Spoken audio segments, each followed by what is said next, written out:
Isang college graduate, ngayon full-time sa Digital Biz. Yes, by the way, my name is Arnel Curulio and I am a college graduate of Bicol University. So, bali yung course ko before is entrepreneurship and right now, di ba, ginagawa natin tong business with Digital Biz full-time. So, Nel, bakit ka nag-join sa Digital Biz? Yes. So, yung Digital Biz talaga, this is the opportunity online and talagang nakita ko lang din naman siya online. Naghawa ko.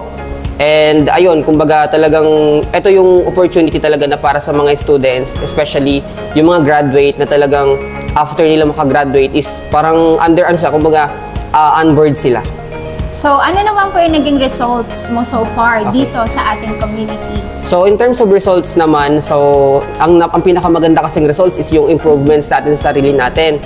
At the same time, yung transformation din natin. So, as far as I know talaga, etong opportunity na ito is babaguhin lang ako. Pero nagkaroon tayo ng income. Di ba? Nag-training tayo ng 3 months. But sa 3 months na yun, kumita na tayo. And right now, di ba? This month, kumita tayo ng 10,000. Ano yung message mo sa mga nanonood ng video na to? Yes. Message ko sa inyo, if isa kayong estudyante or college graduate man kayo na nasa bahay lang, just do this Digital Biz and talagang mababago yung buhay nyo kapag ginawa nyo to.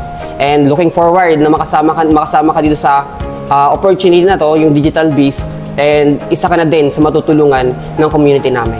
See you sa Digital Biz! Bye!